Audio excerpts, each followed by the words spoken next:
Matteo, all these beautiful ingredients scream winter dish to me. What are you making? Yes, they do. So we're making a borlotti bean soup with some potatoes as well. We've got beautiful vegetable, some pancetta, which I know you love, and we got some calamari there. So we're gonna make, we're gonna put like a little twist to this dish with some grilled calamari, but I'll show a technique where we can cut them nicely to have a beautiful texture as well. Sounds fantastic. Now, for the soup, how do we start it? Yes, for the soup, so we start with some vegetable. If you want to help me out chopping some onions and garlic, and I'll start on this side with some cooking off some of these vegetables here. Very nice. Now, Matteo, carrots, onions, celery, the holy trinity of any good soup or stew. Yeah, I mean, I'm Italian as well, so, you know, we start a lot with this we call soffritto.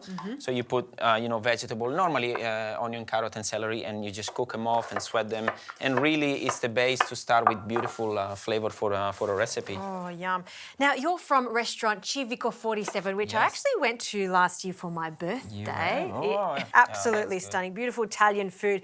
But what I like about this is home-style cooking here. This is stuff that you love to cook for your family. Yeah, I mean, this is very, you know, very simple, very rustic, very kind of traditional. So wintry. It's a beautiful recipe, and it's quite healthy as well with the, you know, with the beans and stuff. I like to use legumes and things like that because they, you know, like I said, they're very healthy.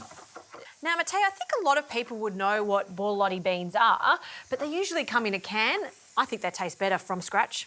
They definitely do. Like this is dry borlotti beans, so they're nice and you know, nice and dry. We need to soak them overnight, or there's a little trick. Like if you don't have time overnight, if you forgot, you can put them in hot water and they'll soak faster. All right, what's next? So we're going to add the pancetta now that I roughly cut for this recipe because it's rustic. We don't really need to worry too much about how we cut things. You know, we just go. This is dinner for tonight, sort of thing. So it's like whatever, really, just put it in. So we're going to put the pancetta in. And then keep on stirring. Yeah, add the onion and the garlic. Okay. Beautiful. And the small amount of pancetta that you've added makes an incredible difference. You'll get that wonderful savoury, smoky flavour that you wouldn't get otherwise. Yeah, I mean, it's pancetta, you know, has a lot of flavour, so it's beautiful. All right, Justine, so while this one is sweating off, I'm going to ask you to do, like if you were my apprentice, I'm going to ask you to peel some potatoes. We chef. Do you mind? Oh, I like that. I wish all my chef would be that easy. So 3 potatoes. 3 potatoes, yeah. And in the meantime, I'm going to add the beautiful soaked borlotti beans. I'm just going to add them in. Okay. And just this soup part, not including the calamari, but this part is a very inexpensive, hearty dish that will feed quite a lot of people. Yeah, absolutely. I mean, there's a few carrots and onions and stuff like that. So borlotti beans are very cheap. Yeah, absolutely. Very filling, very, very healthy, and yeah, definitely cheap. It smells fantastic, Matteo. Yes, it does. So now we can go with the next step. I can add in the wine while you're peeling the potato. Yes. So we just add in beautiful wine. White wine for that? Little white wine, yeah. And I mean, if you don't want to do wine, you can do without. The bay leaves. And I like to put a little bit of salt right now. Right. I always like to season things like twice. Yes. So you season it at the beginning to get flavor into the beans and the vegetables, and then we season them after when we put the water in. All right, Matteo, well, I'll finish peeling these potatoes and dice them, then they go in? They go in, yes, and then we're going to add some water, cover it, and let it cook for about an hour until the beans becomes very soft and the creaminess starts to come out, so it'll be delicious.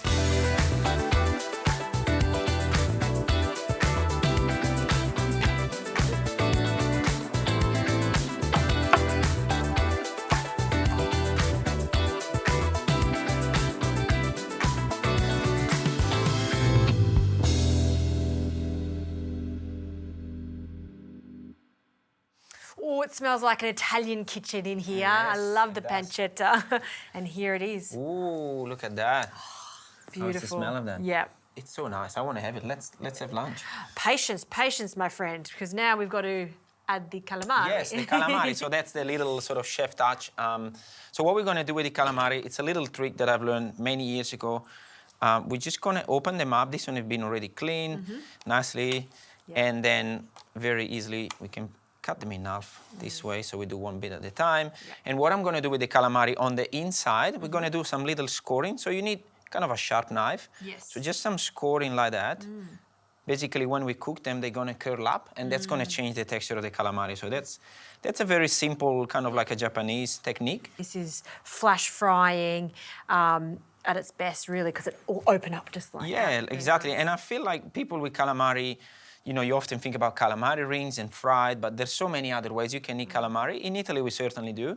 And this is one of the way to make calamari more appetizing, yeah. Absolutely. And we've been preheating a pan, super important when you're flash frying calamari. You don't want to overcook it. Now we score them like that, and the scoring can be more refined or more big, it doesn't really matter. So we're going to season them. Do you want to do that? Season with a bit of salt and olive oil. Oil, yep, just drizzle. Just a drizzle. Yeah, and some salt. Some salt, of course. Voila. And then we're going to do the trick that now you're going to see. So we're just going to grab them, and you put them there, and we wait for about 20 seconds or so, and they'll start curling up, which is, you know, the part that we really like. Very nice. Now, while they're cooking, what have we done over there with our beautiful herbs and chili and garlic? Yeah, so this one we did, we infused it. So we chop up the garlic and chili very, very coarsely, put some herbs, and then just on very gentle heat with olive oil. You don't want to go too hot. You probably want to reach about 120, 130 degrees, so it's not frying. Yeah. It's just like infusing. A little chef trick right there that just heightens a very humble, simple home-cooked dish. Very nice. All right, back to our calamari. How's it looking? Yes, so now we're ready to turn them, and look at that. When you turn them, you might need a bit of, see, that's what we want. So they curl up, and look at the beautiful shape as well. They look fantastic as well. Yeah, so the calamari are ready now. If you don't mind to put the soup in the bowl, I'll chop up this calamari a little bit, and then we are good for the most fun part of today, which is tasting, I guess. Oh, yes. I do love my job, and that is my favourite part of it. So with the chopping, I'm just going to cut them roughly like that, you know, and then, you know, look how beautiful they are. Look at the shape. And this is a big, generous portion for two of us, Matteo. Yeah, I mean, it depends how hungry we are, but, you know, I can do it by myself with that. Absolutely. And a little of that broth. Now I'm going to add the calamari on top, so we can put them all scattered around so that when we eat it, we get a little bit of everything. And then we've got some of this beautiful infused oil. Hopefully it's not too spicy. Do you like spicy? Medium, but those were large chilies, so they're not going to be as hot. But I think with a creamy dish like this, a bit of a kick from the chili and the garlic and the rosemary and thyme is such a lovely extra to this dish. Yes, that's it. All right, beautiful. So we're ready to taste. Let's have a taste. Thank you. I'll let you go first. Actually, I can't wait. No, please, please. I'm not going to say because it's my recipe. You tell me. It's beautiful. You know, the calamari is so sweet and it's so soft and tender, and then you've got creamy, warming beans that are just spectacular with it. It's like the perfect pairing. You keep talking, Anna.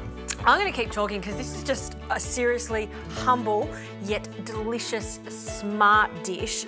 Lucky I've got another big pot of it over here and a bit more calamari to cook with it. Sensational. Thank you. Thank you.